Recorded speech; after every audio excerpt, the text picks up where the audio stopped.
Hello, this is Harry Does Data. I'm Harry Norton, and welcome back to my series on R programming for beginners. In this session, we're going to be looking at matrices and arrays. These data structures are fundamental to many statistical and machine learning methods, such as linear regression and artificial neural networks. They're also fundamental to our understanding of R in general. So let's get into it. But before we do, don't forget to give that like button a quick tap and subscribe to my channel so you don't miss out on more great data science content.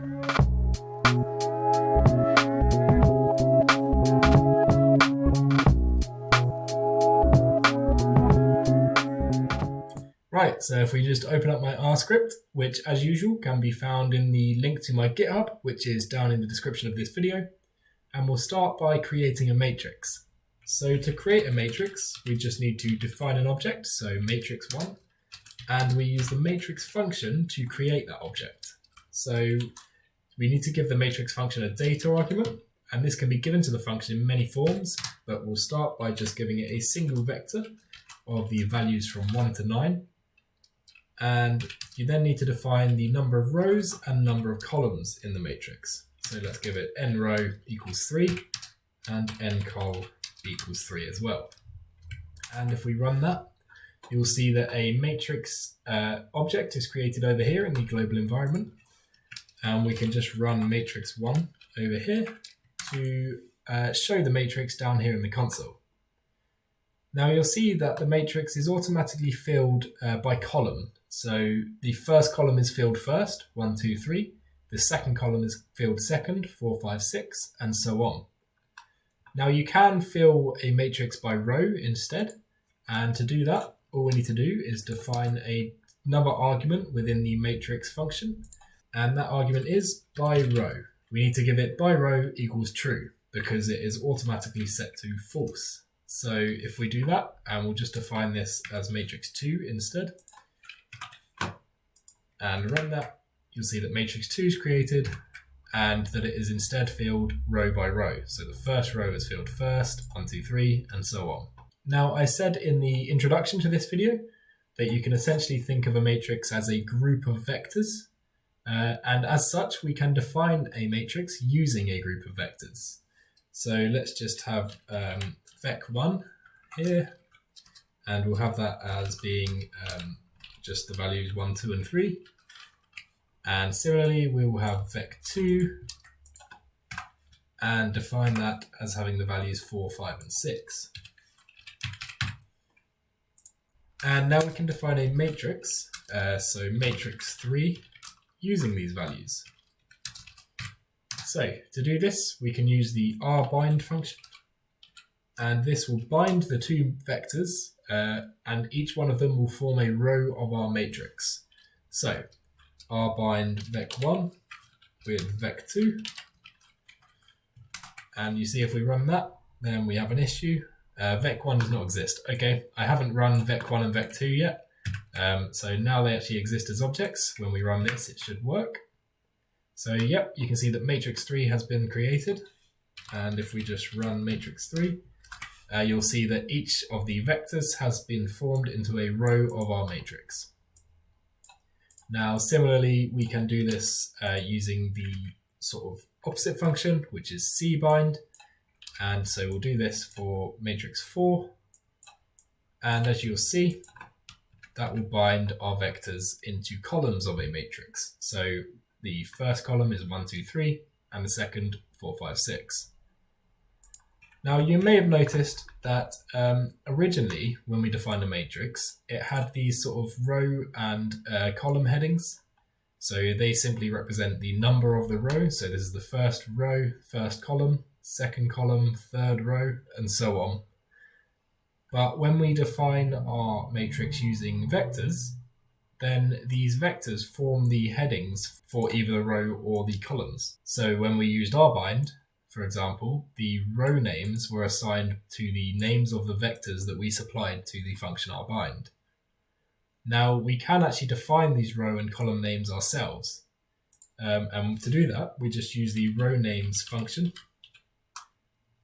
and pass it, say, matrix3. And we can give that the values. So we need to supply a vector of character values to assign as the row names. So in matrix 3, there are how many rows? There are 2 rows. So let's define that as A and B. And if we run that and just run matrix 3 again, you'll see that the row names have been changed to A and B. Now we could do a very similar thing and define the column names ourselves. So we would use the function colnames of matrix 3, and it has 3 columns, and let's define them as A, B, and C. And now if we run matrix 3 again, you'll see that we have named the columns lowercase a, b, and c. Now, another thing that you might want to do is subset and extract values from a matrix. So in order to make this a bit simpler, I'm just going to reassign my matrix 4 to the object A.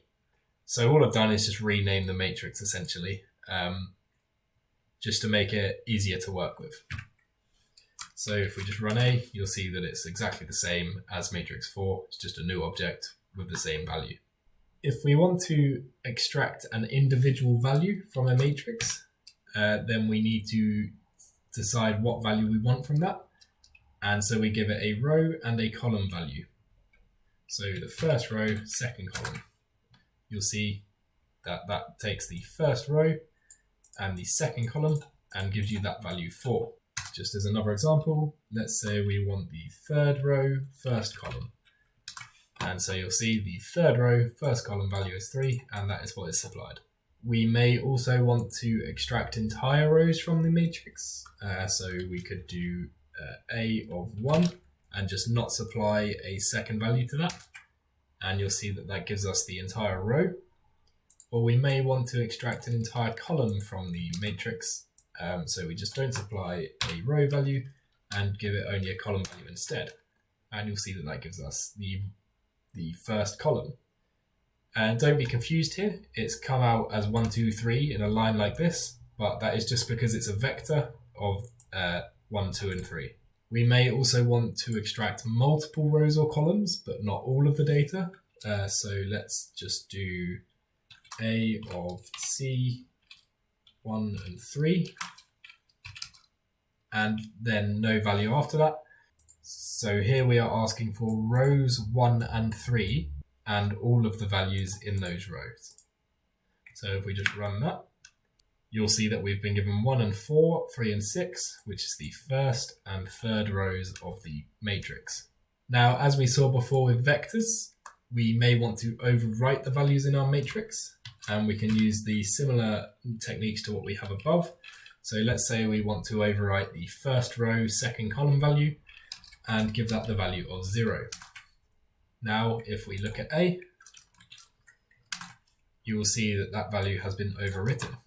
You can also overwrite entire rows and columns. So let's do A of 3 and just put the comma there and then give it no column value. So the third row, we want to overwrite the entire third row with the value 0. And if we just run A again, then you'll see that the entire third row has been overwritten. Moving on to matrix operations. Let's just define some new matrices so that we can remember what they are and see how operations work with them. So A is a matrix with the data 1 to 4. So let's define matrix data 1 to 4, and we'll define the number of rows as 2. And something you'll see here, I haven't defined a number of columns, but the function knows that there are 4 pieces of data and I want 2 rows, so it can automatically work out that I want 2 columns.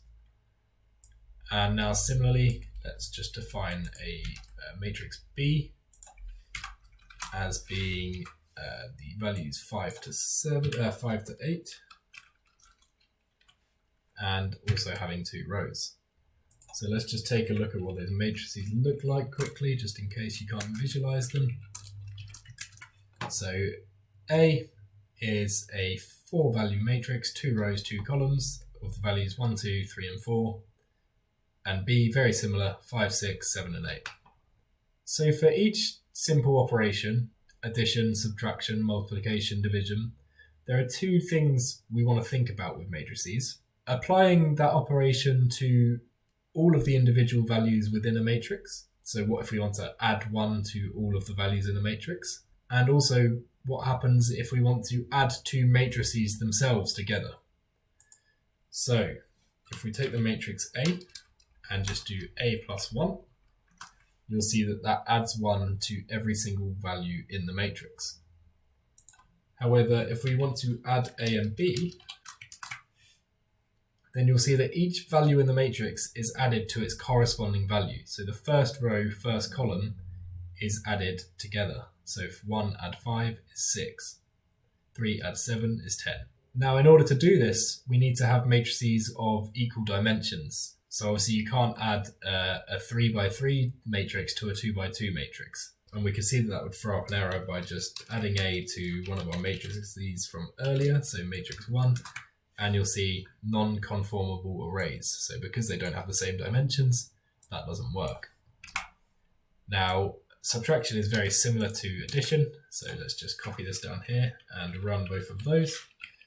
And you'll see that subtraction, A minus 1 just takes 1 from all the values, and A minus B does 1 minus 5, which is obviously minus 4, 3 minus 7, which is minus 4, and so they're all minus 4. Now, matrix multiplication is where it starts to get a bit different. So we could do A times 2, just as we have done, and that will do all the values in A multiplied by 2. We could do A times B, and that will multiply the corresponding values of A with the corresponding values of B. But there is also something called matrix multiplication, and I'm not going to go into the mathematics here, but if you want to do a matrix multiplication of A times B, then you need to use the percent symbols here. So we do A, and then enclose the multiplication symbol in these percent symbols, and do it by B. And if we just run that, then this is the product of the matrix multiplication of those two matrices. And very similarly, we can do all the same things for division.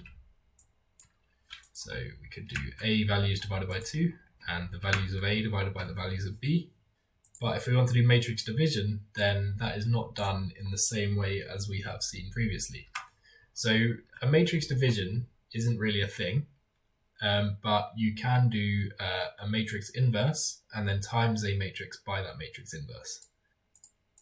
So a matrix inverse is simply found by doing solve of the matrix that you want. So we could solve B, and that will give us the inverse matrix of B. And then what is sort of equivalent to matrix division is doing A matrix multiplied by solve B.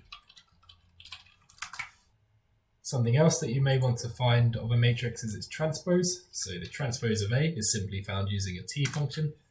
And the matrix transpose essentially just flips the rows and columns of a matrix. So A was 1, 2, 3, 4, and now it is 1, 2, 3, 4. So there are also a number of functions that you may just want to be aware of for working with matrices. So the first is the dim function, and that's just going to tell us the number of rows and columns of a matrix. The n row simply tells us the number of rows. The n col tells us the number of columns, and the length tells us how many pieces of data are in that matrix, so 6. And that's everything we're going to look at for matrices. I'm just quickly going to go on to arrays, but we're not going to look at them in too much detail because while you may need to work with them, you'll often just be using pieces of code or functions that other people have written. So for instance, often when you do something like machine learning or use artificial neural networks, these are all based on complex arrays, but you'll just use functions that have already been written in R or Python to implement these methods. So just a quick whistle-stop tour. Creating an array is very similar to creating a matrix. You can just define this data argument and give it the pieces of data and the number of dimensions. So that's the slight difference. Instead of having a number of rows and a number of columns, you give it a dimension. So it has 3 rows, 3 columns, and 2 layers. And we can create that as so. And you'll see the first layer is this matrix, the second layer is this matrix, and altogether that creates the array. And this can go into much higher dimensions. So you could have a group of these layers, which would form a fourth dimension to the array, and so on. And then similarly to extracting from matrices, we can extract from arrays, and you just need to define more values. So for the 3-dimensional array that we've created, you need to define the row value, the column value, and the layer value that you want to extract. And you'll see that that extracts the value 16 from the first row, third column of the second layer. So first row, third column, second layer is 16. You can extract whole columns again. So this extracts the second column from the first layer and all of the rows. So it gives you 4, 5, 6, second column from the first layer, 4, 5, and 6. Or you could even extract the same value from each layer. So the first row, third column value from each layer is 7 and 16, as so.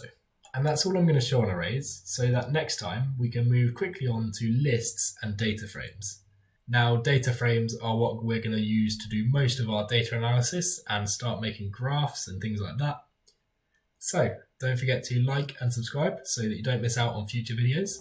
Thanks for watching, and see you next time.